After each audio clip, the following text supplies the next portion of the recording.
Assalamualaikum warahmatullahi wabarakatuh. Perkenalkan, nama saya Andini Fadla Utari dari Tadris Bahasa Inggris 3A dengan NIM 1911230029 ingin menjelaskan tentang ideologi Pancasila sebagai ideologi negara, Pancasila sebagai pedoman dasar hukum dalam kehidupan bermasyarakat, berbangsa, dan bernegara, ideologi terbuka dan tertutup, serta perbedaan ideologi dan filsafat. Baiklah, yang pertama, saya akan menjelaskan tentang ideologi Pancasila sebagai ideologi negara. Ideologi sendiri terdiri dari dua kata, yaitu idea yang berarti gagasan dan logos berarti pemikiran. Yang mana ideologi berarti ilmu yang meliputi kajian tentang asal-usul suatu gagasan atau ide. Ideologi itu sendiri memiliki fungsi secara sentral dalam suatu bangsa, yaitu memperkuat atau memperdalam suatu identitas rakyat. Dan juga selain menjadi identitas, ideologi juga memiliki fungsi yaitu fungsi kognitif dan orientasi dasar.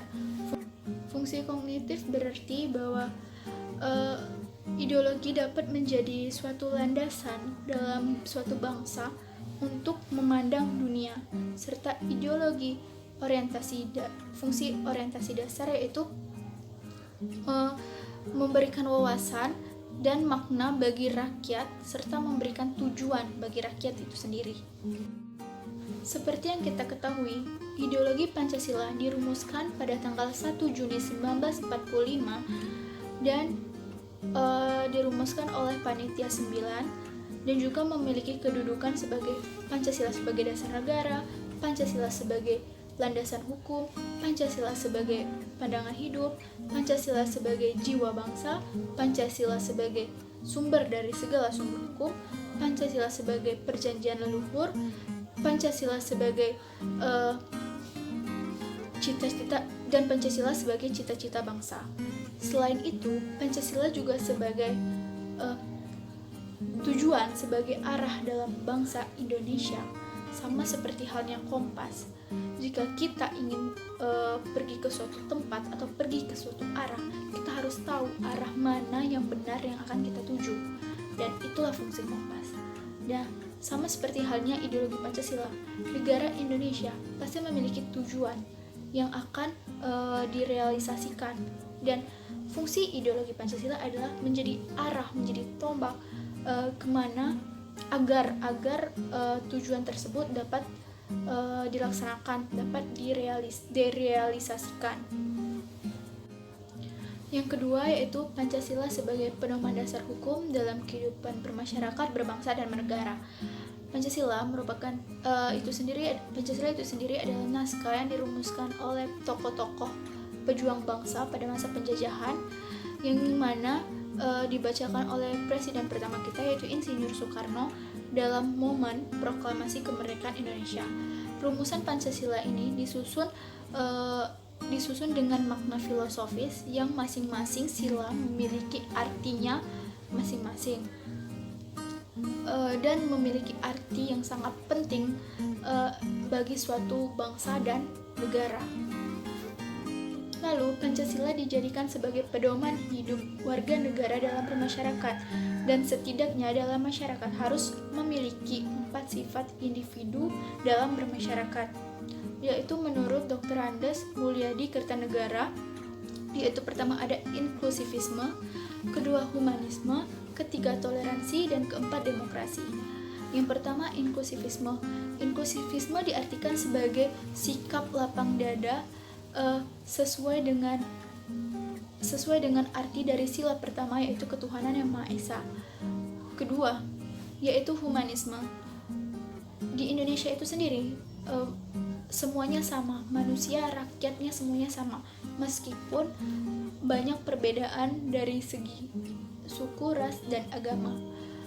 Jika kita dapat melaksanakan sifat humanisme ini, maka sila kedua yaitu kemanusiaan yang adil dan beradab dapat terrealisasikan.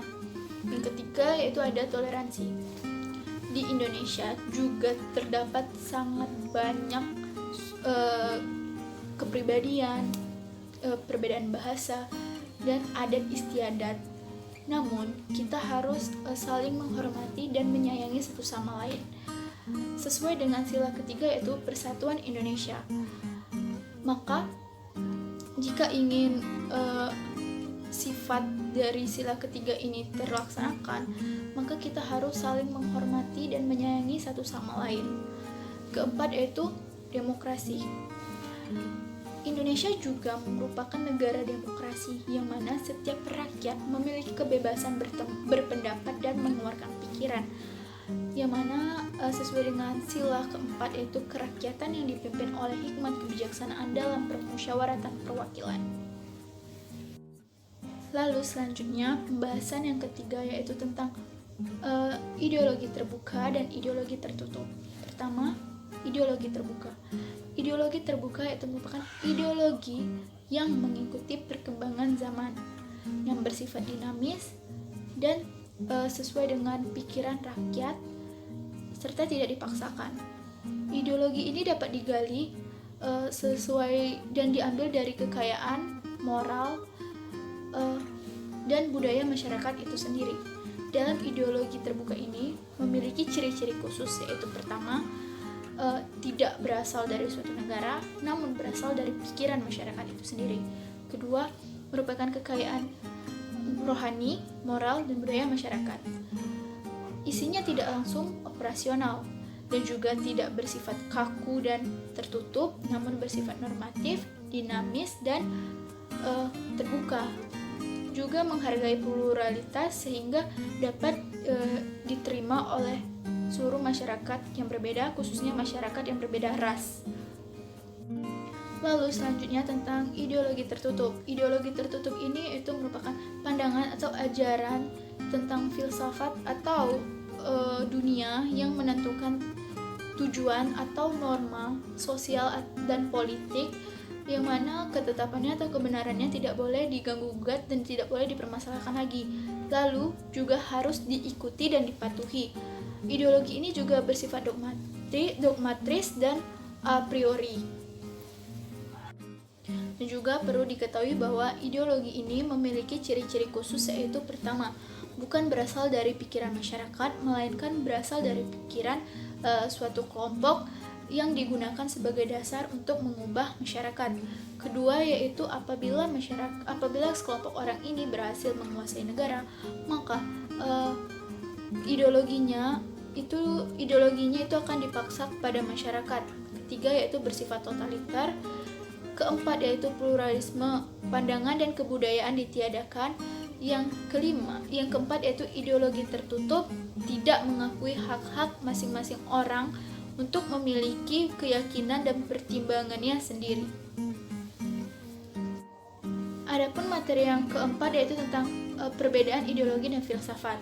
Pertama, Pancasila sebagai ideologi, yaitu berarti Pancasila mengandung nilai-nilai yang masih bisa digali dan disesuaikan dengan perkembangan zaman.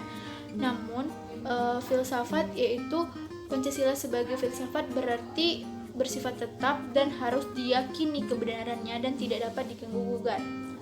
Kedua, dalam hal peranan yang diberikan, ideologi Pancasila akan memberikan pedoman tentang bagaimana bangsa Indonesia bisa mencapai cita-cita, yaitu menciptakan masyarakat yang adil dan makmur.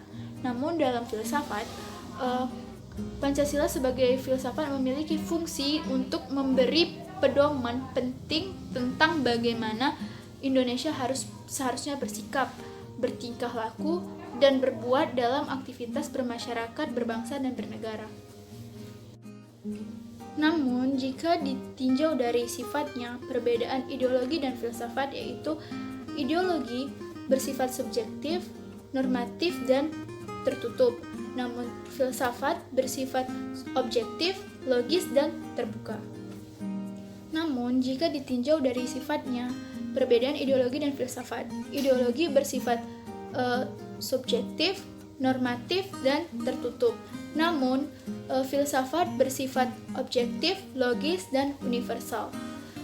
Juga Pancasila sebagai ideologi memberikan gambaran yang luas dari pandangan Indonesia sebagai negara untuk menciptakan untuk mencapai cita-cita dan tujuan nasionalnya. Namun, sementara itu filsafat Pancasila yang akan menjelaskan secara logis dan terperinci mengenai isi dari ideologi itu sendiri. Baiklah, saya rasa itu semua penjelasan tentang ideologi Pancasila sebagai ideologi negara, Pancasila sebagai pedoman hukum dalam bermasyarakat, berbangsa dan negara, ideologi terbuka dan tertutup, dan perbedaan ideologi dan filsafat. Saya mohon maaf apabila banyak perkataan saya yang kurang berkenan dan banyak kesalahan yang saya lakukan. Saya akhiri, wabillahi taufiq wal hidayah. Wassalamualaikum warahmatullahi wabarakatuh.